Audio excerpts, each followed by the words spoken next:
Heartbeat FM en jy's ingeskakel by Hizard elke Vrydagoggend tussen 9 en 10 en dan ook Woensdae tussen 9 en 10 en saam met my in die ateljee is 'n kosbare dame met die naam van Brigitte. Brigitte, welkom by Heartbeat FM. So baie dankie Richard, so lekker om uiteindelik hier te wees. Man, laaste was dit JD se beurt. Nou sit JD sit van kamera af en loer vir ons soos 'n kind wat lekkertjies besoek en hy kry nie. So vandag is jou beurt en welkom hier by Heartbeat FM. Dit is wonderlik om jou hier te hê.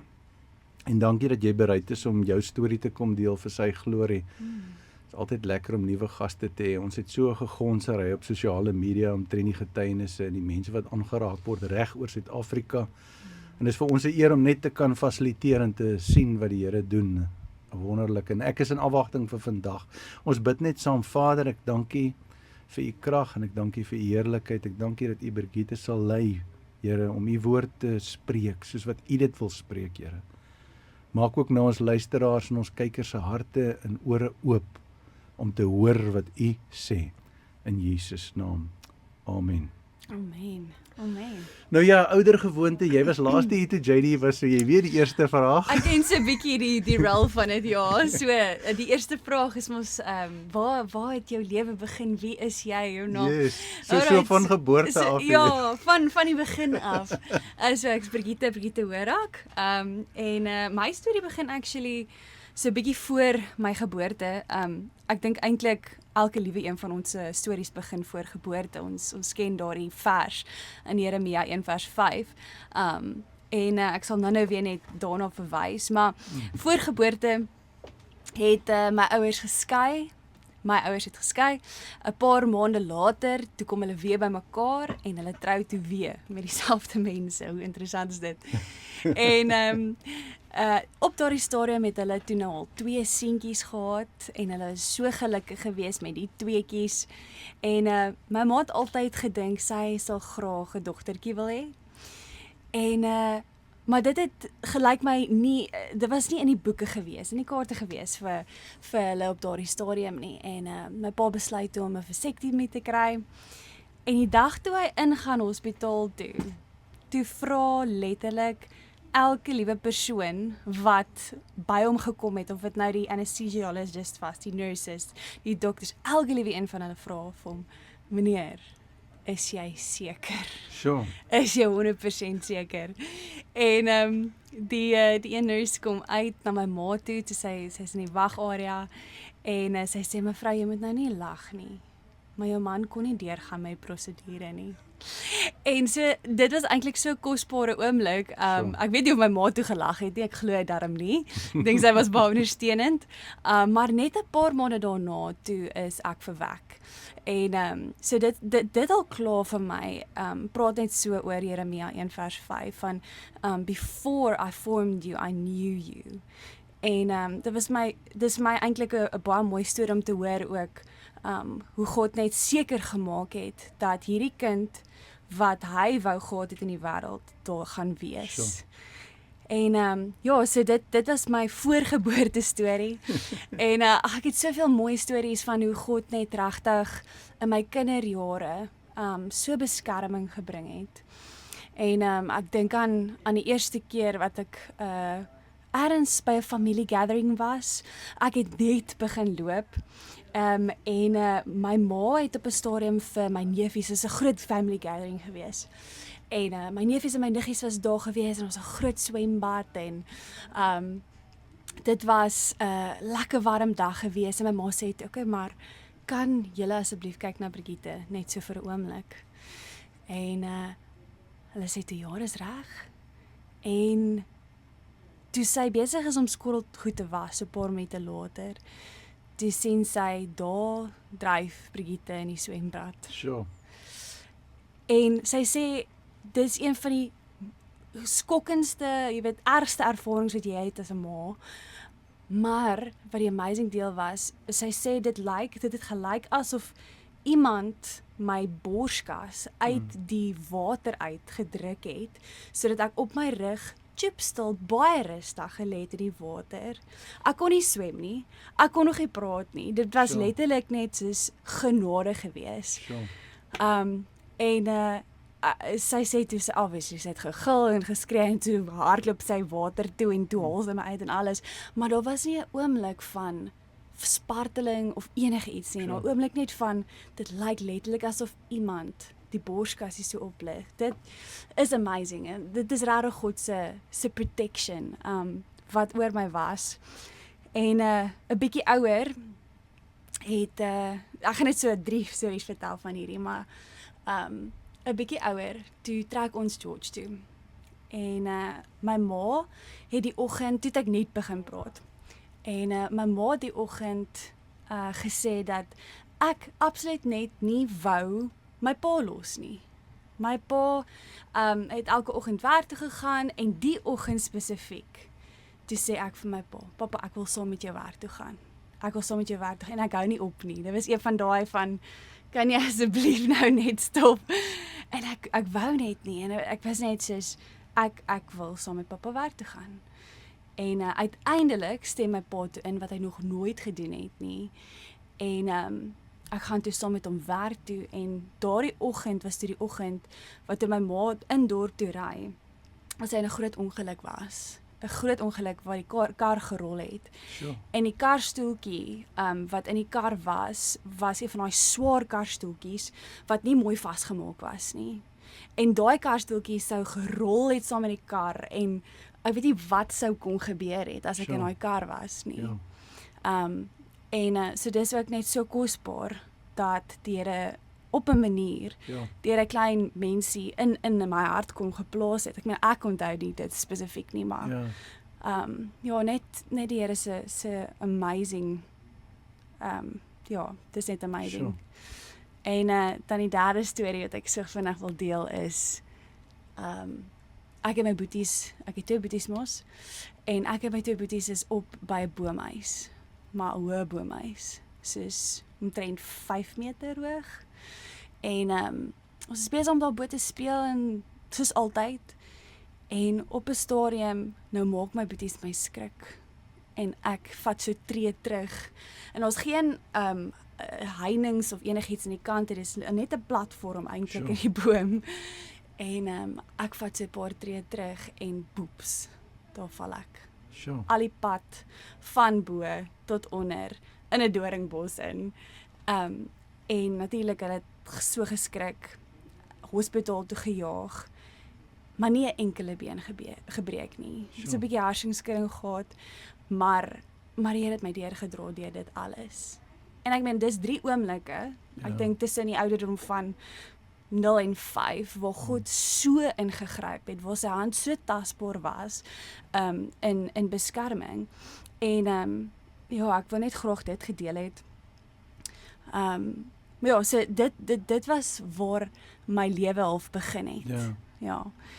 En van jongs af toe begin sing. So kom ons gaan so intoe. My ma het van 'n jong ouderdom af besef dat daar bietjie talent is. En toe my vir klassies gestuur. En ek is baie dankbaar daarvoor, want ek musiek is nog altyd iets wat half net deel is van my. En ek sou sê die eerste oomblik wat ek God regtig ervaar het, was in 'n worship setting. So ons was by NG Moedergemeente gewees, hierso in George, en ek was seker so 8 jaar oud gewees, 7, 8 jaar oud gewees. En iemand het kom kuier, Janie Pelser het kom kuier daar by NG Moedergemeente, en hy het 'n klomp pragtige liedere geskryf. Ek weet nie eens of jy regtig weet van hom nie. Ek het al gehoor van hom. Ja.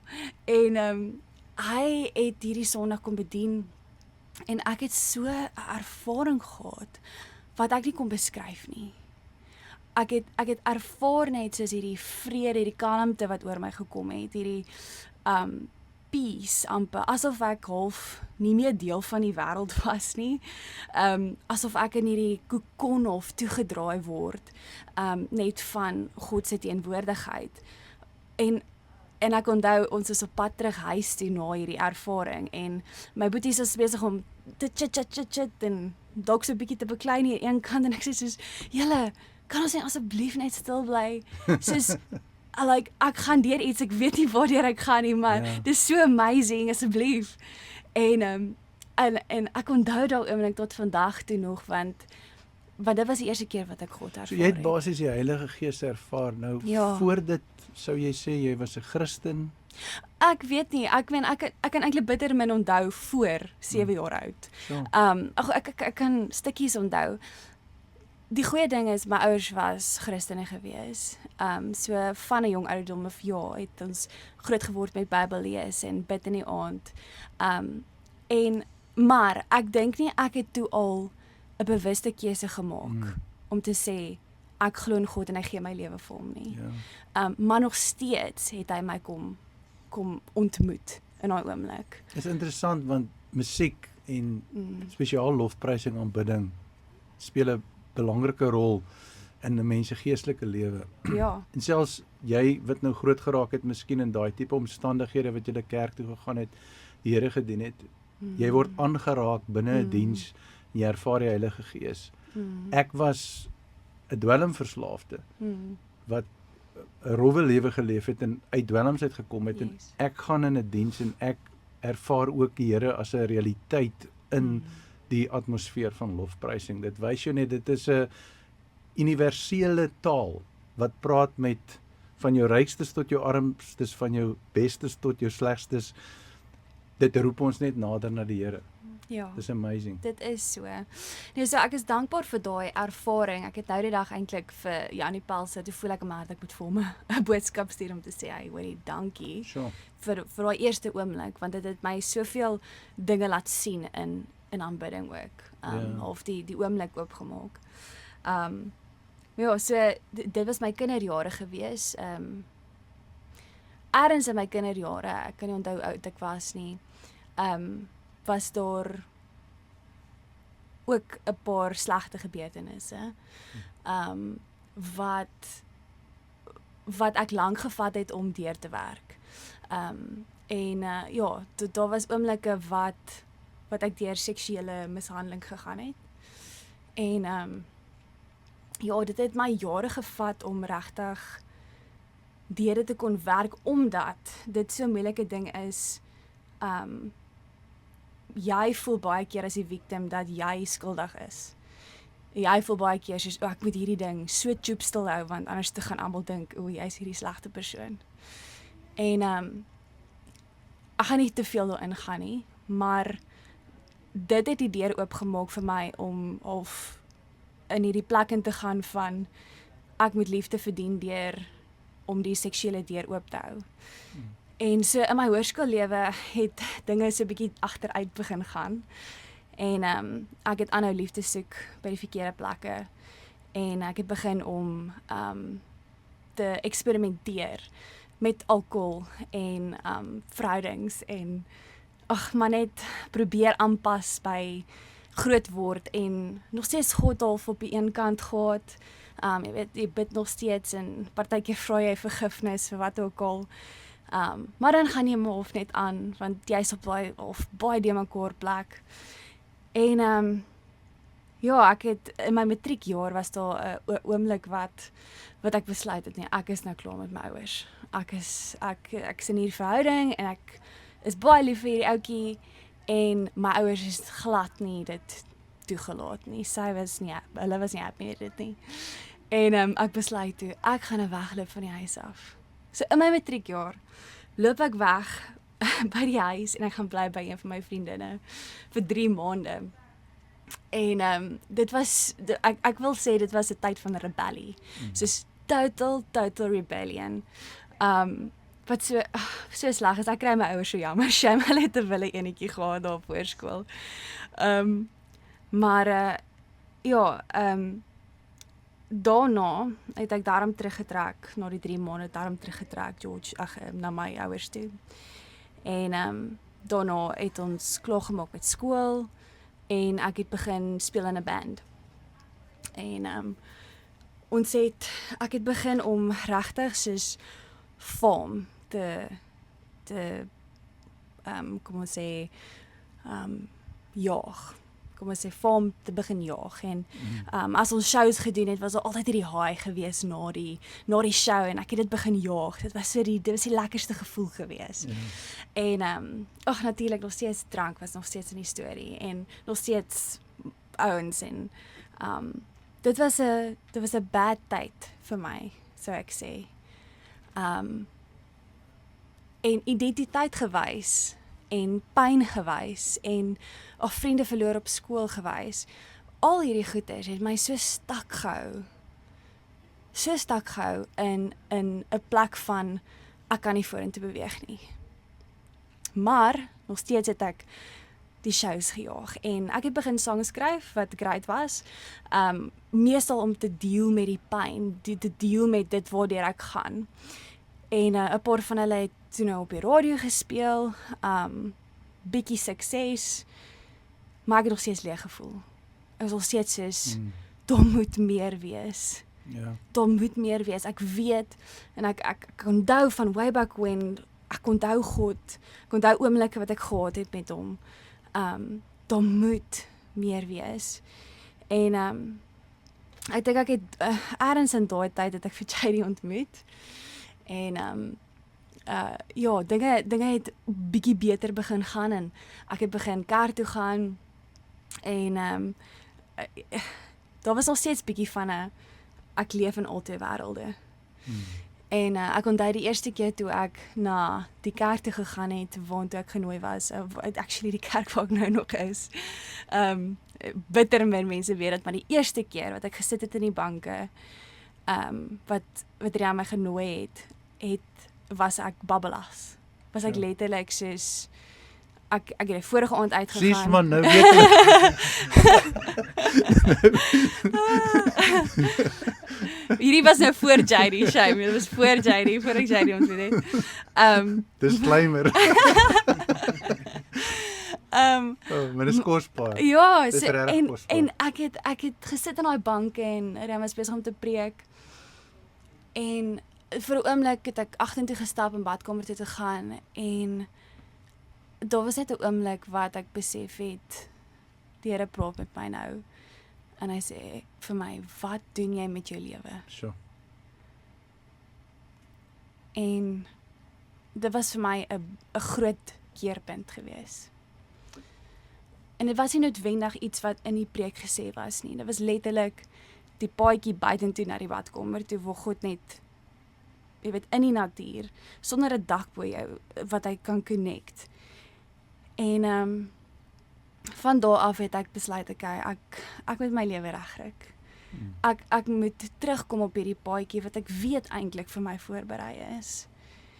En so het ek begin bid en vir die Here gevra, Here, maar wys my wat dit is waartoe ek moet gaan. Wat is my roeping? Waartoe wil U my vat? En ek het besluit om die farm en die shows en al daai goedjies neer te lê voor hom. En ek sê, Here, wat ook al U wil. As dit is dat ek in die kontemporêre plek moet bly en ek moet liedere skryf, maar laat dit dan wees vir U glorie. Of as dit is om worship te lead, dan laat dit wees. En so het ek net al vir my toekoms voor hom neergesit en hy het my toe gelei. En so my gebed was, toe later, Here, ek besef nou dat ek moet aanbidding ook doen. Maar sal U vir my 'n pad oopmaak, sal U vir my 'n plek maak waar ek kan gaan, weet, aanbidding lei. En hy het toe vir my 'n plek oopgemaak waar dit nie gelyk soos wat ek gedink het dit gaan lyk nie. Ek het gedink ek gaan instap in 'n leiersposisie en okay, kom ons vat 'n band en die gat ons. En dit het glad nie so gelyk nie. Hy het vir my 'n internskap posisie gegee onder iemand anders wat toe aangestel is as die worship leader. En vir 'n oomblik, jy weet net daai brief oomblik was ek soos, Here, rarig, hierdie is nie waarvoor ek gebid het nie. Somtyds, as God antwoord hy nie op die manier wat ons dink hy gaan nie. Ja. En so dit het gelyk vir my soos 'n okay, amper 'n large steppie down, maar God weet altyd wat hy doen. Altyd. En as ek nou terugkyk, na die tyd toe ek as intern aangestel was en hoeveel ek moes leer, hoeveel hy my moes leer in soveel dinge. Ek meen humility net en verhoudingsbou en spanne lei, dan dink ek soos, joh, God weet regtig wat hy doen. Beter. Hy weet regtig wat hy doen, ja. Beter is ek en jy. Daai Soveel beter. Daai skrif van sy gedagtes is hoër as ons sin en sy wees is hoër as ons sin. Ja, nee, dit is heeltemal so. Maar ja, so dit was my oomblik so, by die kerk en hoe ek half daar aangekom het en ek sien nou hier op my notas, ek het so 'n bietjie 'n paar goeters geskiep en ek wil dit regtig graag deel want dit is 'n groot deel van my testimony. So toe ek in die band setup was, het ek my eie flat gehad in George. Want kyk, ons bly bietjie buite George, so ek het besluit nee, ek wil in die dorp wees, ek wil in die hustle en bustle wees. En ek het toe nou baie shows gedoen. En op 'n stadium na 'n baie harde break-up het ek begin om acid reflux te kry. En nie net daai gewone ou heartburnkie nie, maar soos 'n heavy reflux dat ek nie meer kon shows doen nie. So. Soveel so dat ek vir 3 ure voordat ek moet begin sing, moes ek ophou eet het. So. So ek het verskriklik maar geraak. Ek het foto's waar as ek nou kyk daarna, dan lyk ek letterlik, ek lyk regtig sieklik. En so het ek het siek geraak en ek moes ophou shows doen. Ek het teruggetrek huis toe. En dit was 'n baie moeilike tyd gewees. Ek dink dit was my ma se gebede wat regtig my deurgetrek het. Sy sou in die aande vir my in tale gebid het en vra ek vir hom, kom maar asseblief in tale bid. Nie dat dit vir my is nie, maar die atmosfeer het my verskriklik gesoed en ek het geweet God is by my. Daar was stadig verbetering gewees, maar die reflux het gebly en ek moes aanhou om dan 3 ure voor die tyd ophou eet, dan het ek 3 ure se show en dan moet ek 'n uur en 'n half terugry huis toe. So dit was ure en ure wat ek half gefast het, elke dag, ja. En ja, dit was moeilik want ek het toe begin bid en vir die Here gevra, maar Here genees my, en ek was by plekke en konferensies en kerke waar hulle vir my gebid het, spesifiek vir genesing daarvoor en niks het gebeur nie. Nou, jy weet, daar was nie regtig soos verskriklike beterskap, was nie 'n oomblik wat ek gevoel het, okay, nou is ek genees nie. En partykeer hoor jy hierdie stories waar mense by 'n kerk gebid het en ek dink God doen dit definitief nog steeds. Maar dit was nie my storie nie. En laat ek net gaan my plekkie kry so weer. Na ek as intern toe nou aangestel was, die reflux het nog al die pad gebly, het ons gegaan na Potchefstroom toe vir 'n konferensie. En by die konferensie was ons in 'n oomblik van aanbidding gewees.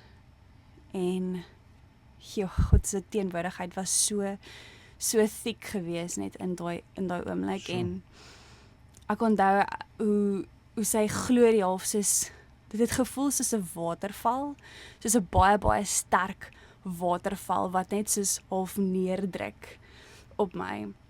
En ek onthou ek kon nie meer regop staan nie. Ek het op my knie gegaan en later dan was ek op my maag, op my gesig. Sure. En sy glory was net so present gewees. En ek onthou God vir my in daai oomblik gesê het, soos, He's going to redeem the time that was lost, as gevolg van siekte, as gevolg van pyn, as gevolg van trauma. En ja, dit was so mooi gewees net, hoe God gesê het, soos, I'm going to redeem it for you. En dit was seker so 2 weke, 3 weke daarna. Toe is ons by 'n braai en iemand vra vir my, hoe gaan dit met jou reflux? En ek besef in 'n oomblik, ek is soos in totaal en al genees, soos die reflux is weg, daai van wat ek moet 3 ure voor die tyd ophou eet voordat ek moet sing, is weg. En daar was volle genesing gewees. En so, vir my sê dit net soos, jy het nie nodig noodwendig om na hordes mense te hardloop vir jou genesing nie. 'n Oomblik met die koning, met God, kan alles verander. 'n aanraking van God self is die genesing wat in my lewe plaasgevind het. En baie keer kyk ons so na mense om vir ons genesing te bring, mense om ons beter te laat voel. En alwaartoe ons eintlik moet hardloop is God. Dis alwaartoe ons moet gaan, want hy is die enigste antwoord. Waar? En ja, so dit was 'n amazing ervaring wat ons gehad het in Potch. Teruggegaan kerk toe, terug in my intern posisie. En so ek dink so 2 jaar later, toe word ek aangestel as 'n voltydse aanbiddingsleier by Citeria. Sure. En ja, so dit was 'n very up and down storie vir my gewees. Maar so dankbaar vir waar ek op die oomblik is. Ja. Hoe het jy toe gedeel met die hele verlede en jy weet jou pad met Christus? Ek bedoel, hoe dit gelyk? So die verlede, ek het toe 'n kursus begin doen wat se naam is 70x7 deur Bruce Wilkinson, en ek sal vir enigiemand kan aanbeveel. Ja. En ek moes soveel mense vergewe. Ek het letterlik 'n boek vol goeders geskryf wat ek moes vergewe. En op so 'n manier kon ek vrykom. Dis eintlik snaaks, maar die seksuele mishandeling wat gebeur het ek toe nie in daai oomblik hanteer nie. Eers later toe ek en JD 'n huwelikskonferensie bygewoon het hulle gepraat van, hoorie, as daar enige iets is wat jy nog nie gedeel het met jou huweliksmaat nie, dan moet jy dit deel. En dan moet jy deel daarmee. En ek het besef, ek het dit nog nooit met JD gedeel nie. Ek het nog nooit eintlik met enige iemand dit gedeel nie. En ek het, dit was moeilik, dit was so moeilik geweest om dit te share. Maar dit het soveel vryheid gebring. En het half oopgemaak vir my om te kon praat daaroor. Want nou is dit nie meer in die donker nie. En sodra iets nie meer in die donker is nie, dan het dit nie meer krag oor jou nie. En so toe kon ek vergewe en ek kon die mense ook vergewe wat dit gedoen het. En so God het my regtig gehelp met vergifnis. En natuurlik het ek souzous gedoen by ons kerk, doen ons souzou. En wat ook maar net 'n genesing is van die binnekant en enige leuns wat mens glo. Om dit half te tackle en dit te replace met God se waarheid. En so ja, God het my op so 'n manier regtig wonderbaarlik kom verander, kom mold, kom wegvat wat nie van hom was nie en weer kom restore het na die original design wat hy vir my beplan het. Sure. Ja, daai patroon van mishandeling of trauma en dan die suppressie daarvan, jy weet waar dit half begrawe word en dan begin jy half alternatiewe dinge te doen om te kompenseer daarvoor. Soos nou wil jy famous wees of jy wil hê mense moet jou aanvaar of mense moet van jou hou, want jy probeer kompenseer vir daai ding, maar dit lyk soos iets anderste in die natuurlike. Dis amper half as jy weer moet teruggaan na daai, dit oopmaak, deel daarmee, dit voor God sit en dit net daar by die kruis los en dan aanbeweeg met jou lewe. En jy sal verbaas wees hoeveel mense, al dan nie amper almal nie, maar wat ons onderhoude mee doen, is dieselfde patroon waar vrouens so skuldig, so skaam embarrassed is die Engelse woord, voel omtrent dit, dat hulle dit wegsteek of dat hulle dit probeer. En selfs mense wat in huwelike ingaan, dan gaan hulle in die huwelik in, nooit daaroor gepraat nie, en dan affekteer dit die hele huwelik. Later kom dit uit, dan voel dit amper soos 'n betrayal of trust, en die ou dink my, hoekom is dit nooit vir my gesê nie, is so 'n groot ding, jy weet. So, ja, ek is so dankbaar dat jy kom radio toe en jy deel daaroor, want dit is moeilik, dit is nie maklik nie. Jy weet, dit is nie maklik om daaroor te deel nie, dit is pynvol, maar vir mense wat vandag in daai situasie sit, wat luister en wat kyk, want daar is duisende, ek sien aanlyn, duisende. Wat sou jy vir hulle sê? Ek sou sê, moenie dit in die donker hou nie. Ja. Dis is 'n wond wat jy toemaak, maar ons sal steeds daai vuil goed in. Ja. En jy rap hom toe en jy dink daai ding is nou under wraps en hy gaan nie weer uitkom nie. Maar hy is besig om te sweer aan die binnekant. En hy is besig om infeksie te kry en uiteindelik is hy besig om jou hele liggaam, jou hele lewe te impakteer. So wat ek sou sê is take the wraps off. En gaan na God toe met daai ding en maak seker dat jy die mense vergewe wat dit gedoen het. En is so mooi, nou het ons gepraat oor vergifnis.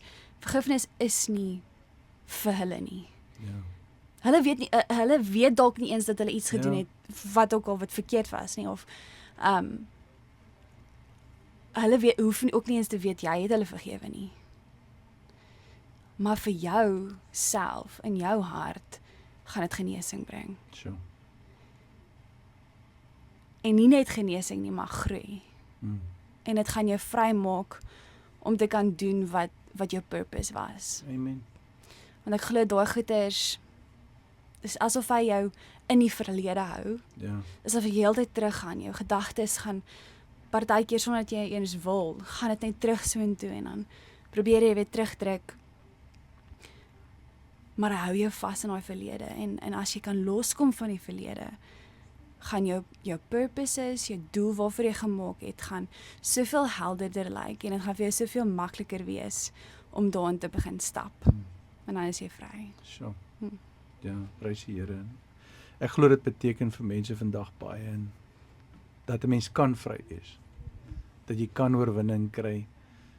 So moeilik is wat dit lyk en so onmoontlik is wat dit voel wanneer jy na die kruis toe kom en jy bring hierdie dinge na Jesus toe en jy los dit daar, dan kan jy die genesingskrag van die Heilige Gees ervaar. En dan kan jy intree in jou roeping, in dit wat God vir jou het. En ek dink dis my volgende vraag. Ek weet ons het met JD gepraat oor julle by mekaar koms en hoe julle mekaar ontmoet het. Ons het gepraat bietjie oor Baba wat kom, net om die luisteraars en die kykers bietjie op trek te bring. Hoe lyk die bediening vir julle vorentoe? Ek weet julle is 'n paar en ek weet julle werk saam in bediening. Wat is julle gevoel rondom dit met die musiek, met waarmee jy besig is? Hoe lyk bediening? Ja, so ons is baie bevoorreg om saam te kan bedien by dieselfde gemeente. Ek dink dit daar's 'n baie groot krag daarin. Omdat ons saam deur goeders gaan en ons kan saam deel met dinge. Ons is op dieselfde, ek dink, level as dit kom by hoe ministry werk. En partykeer kan dit moeilik wees. Partykeer kan dit baie challenging wees want mens deel met soveel mense. En met elke mens kom daar soveel pyn en soveel dinge wat in hulle lewens gebeur het en dit maak dit soms 'n swaar las om te dra. Maar dan kan ons mekaar encourage om te sê soos lê dit net voor God neer. Want ons is eintlik nie daar om dit te dra nie. Dit is so. Eintlik is ons net wessels om te sê, okay, wat sê u God? Wat sê u vir my om te sê vir hierdie persoon? Ja. En hoe kan ek hulle terughelp net na u toe? Sure. Terughelp na genesing toe. Ja. So dit is baie spesiaal en ek weet JD wou nog altyd klavier leer speel het. En ek probeer nou al baie lank om hom te help om klavier te speel. Maar so ek weet nie of daar eers dalk ietsie in die toekoms lê as ons dalk saam bedien eers nie, maar Sure. ja, op die oomblik is dit 'n baie mooi kombinasie van JD wat die herdershart het en kan preek en ek wat die aanbidding kan lei. So ek dink ek weet nie noodwendig hoe die toekoms gaan lyk nie. Ek weet nie hoe dit gaan lyk oor 'n jaar of oor 2 jaar of oor 10 jaar van nou nie. Maar ons weet God is getrou en ons weet hy sal ons lei as ons hom net volg. Ja. En baba's op pad. En baba's op pad, ja. Ja, so dit gaan Ons ons daar 3 van julle. dit gaan die eerste paar maande nou definitief Die opvat. fokus wees. ja, 6 weke van nou af glo ons het ons babatjie in ons hande en ja, so dis so naby. Ja, dit is 'n groot ding en ek dink die stap na ouerskap toe is ook baie groot. Ja. Maar die Here het ons begin voorberei. Dit voel partykeer asof ons ouers is vir klomp kinders. Ja. Veral omdat hy by die tieners is en ons is by die young adults, maar ons baie jong mense ook daar. So ja, God het ons voorberei vir daardie tipe mentorskap. Ja, Ek weet nog nie van die doeke nie. ons sal daai nog Disposables sien ek deesdae, né? Ja, definitief. Disposables of jy met vir een van hierdie webs kry hierdie spray cleaners. Jy moet hom maar net liggies stel en spuit af. ja, ons het 'n tuinslang daar buite.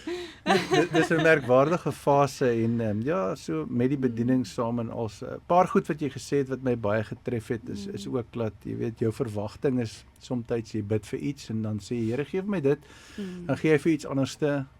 Maar dan op die einde van die dag as jy nou regtig die pad terugkyk, dan kan jy sien weet jy wat God het beter geweet. Absoluut. En dan om daai dinge uit te kry en om konstant maar net daai kommunikasiekanaal oop te hou tussen jou en jou man, tussen God en net om dit die hele tyd oop te kry, spesiaal met die uitdagings wat 'n mens in die bediening het. Daar's soveel plek vir seer kry, daar's soveel plek vir bitterheid, daar's soveel plek vir dinge wat verkeerd kan loop. Mense maak jou seer konstant in bediening. Ons is nou oor die 30 jaar in bediening, so mense maak jou konstant seer in bediening. En dit kan jou regtig 'n horrible mens maak as jy toelaat. En al het jy 'n gawe, al is jy 'n herder, jy kan teach. Ek het nou al hoeveel keer na jou boodskap, jy kan teach, jy kan worship. JD kan, ek weet nog of hy kan worship nie, maar ek weet hy kan teach en preach. Hy worship in sy hart. Jy's musikaal, so jy weet, en jy kan sien hoe die duiwel probeer het om jou te stop van kleinse, om jou dood te maak, om jou uit te vat. Want daar is 'n doel vir albei van julle. En ek voel dit op my hart, ek kan dit sien want ek bedien saam met julle en baie keer help ons mos nou maar uit met die musiek en ek preek so af en toe daar by Rian. En en ons sien wat julle doen en dis merkwaardig om te sien wat die Here doen in die proses en die pad wat hy gevat het. En dit is so moeilik vir iemand wat talentvol is. Ek sê altyd ek kan nie regtig sing nie, maar ek kan skree. En baie keer in worship moet jy kan skree. Ek het gesien in 'n herlewing as jy skree vir 3 jaar om mekaar en die Heilige Gees werk, is almal happy met die skree. So maar as jy kan sing en jy het 'n talent en jy het 'n unieke sangstem en jy kan skryf. Jy weet dan is altyd hierdie kontensie tussen jy weet fame aan die een kant om famous te wees en om hom famous te maak. Ja, presies. Weet want en selfs in worship dat dit sy naam is, as dit sy naam is wat uitgaan. En ek het 'n ruk terug het ek 'n lied geskryf, God van Jakob. Sure. En dit was in 'n tyd wat ek so half bietjie confused was van okay, ek leer nou al hierdie goed van God, maar wie is hierdie God? Wie is hierdie God regtig? Ek weet van Jesus en dan lees ek die Ou Testament en dan sê ek soos waar is die connection? En ek het in daai tyd het ek van die begin af van Genesis begin deurlees en ek was soos ek wil uitvind wie is hierdie God? Sure. Wie is hierdie God wat ek sê ek dien en wat ek sê ek het aangeneem, maar ken ek hom regtig? En ergens in die Ou Testament was daar 'n paragraafie wat gepraat het van die God van Jakob. En daai aand ek daai stuk lees, is ek soos, daar is dit. Dis die God wat ek dien. Dis hy. En daardie lied het daai volgende oggend letterlik so half, dit was soos woorde wat net uit die hemel uitgeval het, dis al wat ek kan beskryf. Die woorde het aanhou kom en ek het 'n melodie in my kop gehoor. En toe ek dit op die gitaar speel, dis dit presies die noot wat ek dadelik speel. En ek wil net sê dat dit so half outomaties gebeur. God van Jakob se die lied. En dit praat van hoe hy ook ons op ons name noem. Sure. En ons roep. En ons aanhou terugroep en ons aanhou terugroep. En hoe ons hom ook op sy naam kan noem. en hoe hy ons sien, regtig sien. So. Nie een van ons is verlore nie, een van ons is te ver weg nie, nie een van ons is op 'n plek waar hy nie weet waar ons is nie. Hy het sy oog op jou. En ja, ek dink my soeke na ek wil gesien word deur die wêreld Ja. was oorgevat deur ek word gesien deur God. Oh, En dis amen. genoeg. Wow. Ja. Dis amazing. Ons gaan Ja. daai lied definitief ons sal seker gestrike word op YouTube en Facebook. Ek weet nie of hy gecopyright is nie, maar ons sal hom Weet nie. ons gaan hom speel. Okay. Ons gaan hom definitief speel vir die luisteraars en die kykers, Ja. God van Jakob, laat hulle bietjie kan hoor ook en beleef waarvan jy praat. Nou ja, ongelukkig ons het op die einde van die Sure. program gekom, glo dit of nie. Het voel soos 10 minute. Dis so vinnig. Baie dankie Brigitte dat jy gekom het en jou Ja. storie kom deel het vir Ja. sy glorie. Dankie. Dis regtig geweldig inspirerend en ek glo aanrakend vir baie mense. Dankie JD dat jy stil gesit het. Skryf jou. Dis en dit geniet het saam met ons, al die luisteraars en die kykers. Brigitte, sal jy sommer vir ons afsluit met gebed? Ja, Baie absoluut, dankie. absoluut. Here, dankie dat U 'n goeie Vader is. Amen. Here, dankie dat U ons sien. Mm. Here, en dat nie een van U kinders verlore sal gaan nie, Here. Dankie dat dit U hart is dat elke persoon gered word. Here, dankie vir U teenwoordigheid in elke persoon se lewe, Here, dat selfs al weet hulle nie, selfs al voel hulle nie, dat U by hulle is nie, dat U steeds daar is. Ja, Vader. Dat U deur elke oomblik daar is, deur die moeilike tye, deur die traumas, deur die pyn. Here, dat U saam met ons stap. Mm. Here, en ek bid regtig dat elke persoon wat hierdie luister, dat U in hulle harte sal kom plaas 'n nuwe passie vir U, Ja. 'n nuwe liefde vir U. Here, en dat U sal kom en ook restore. Mm. Here, dat U sal kom en hulle help om te vergewe. Ja, Here. Dat U vir hulle die krag en die grace sal gee om te kan vergewe. In Jesus naam. Here, en ek bid so dat U ook elke persoon se purpose sal kom vasmaak in hulle harte. Here, en dat hulle 'n stabiele, ek wil sê stable ground sal hê om op te staan, Here, wat U Jesus is. U naam. is die rots. Ja, Here. Here, so dankie daarvoor. Jesus naam. Dankie dat U so goed is. In Jesus naam. Amen. Amen.